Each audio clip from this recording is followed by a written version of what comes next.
Beaucoup d'églises conservent encore un retable ou des éléments de retable.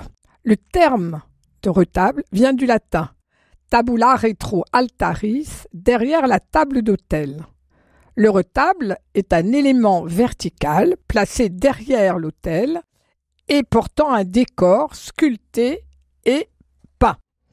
Avec la réforme grégorienne qui commence à la fin du XIe siècle et qui va se poursuivre une partie du XIIe, le maître-autel est placé au fond de l'abside et le prêtre va célébrer dos aux fidèles.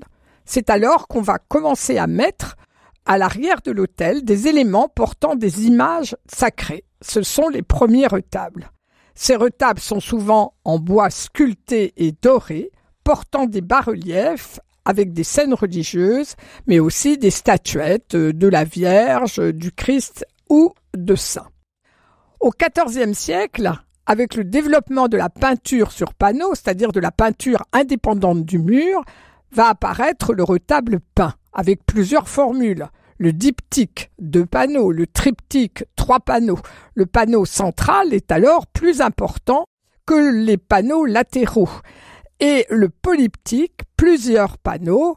Le retable de l'agneau mystique de Gand, que beaucoup de personnes connaissent, qui fait 3,40 m de haut et 5,30 m de large, est un très bon exemple de ces polyptyques et date de 1340. Tous ces panneaux sont insérés dans un cadre plus ou moins architecturé et décoré.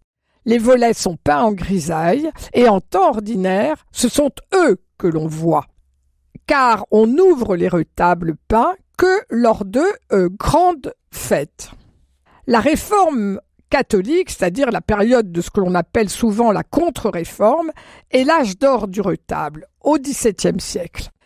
C'est alors qu'est créé le tabernacle, qui est posé sur l'autel et qui contiennent les hosties consacrées, c'est-à-dire la présence réelle du Christ. Autour de ce tabernacle, on va créer de grands retables architecturés avec une large partie centrale et des parties latérales plus étroites. Toutes ces parties sont séparées par des colonnes surmontées de frontons, se développant généralement sur plusieurs niveaux. La partie centrale est très souvent décorée d'une grande peinture.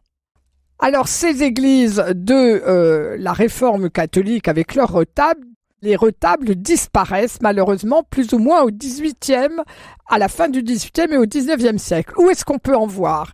Eh bien au Mans, dans l'église de la Couture, il y a 2 retables latéraux, un retable de la moitié du XVIIe siècle, mais aussi un retable du XVIIIe. Ça permet de comparer.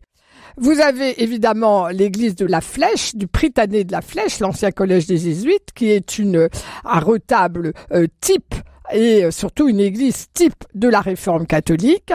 Et vous avez bien sûr des régions comme la Bretagne avec ses retables peints et le sud-ouest, le Pays basque avec ses retables dorés.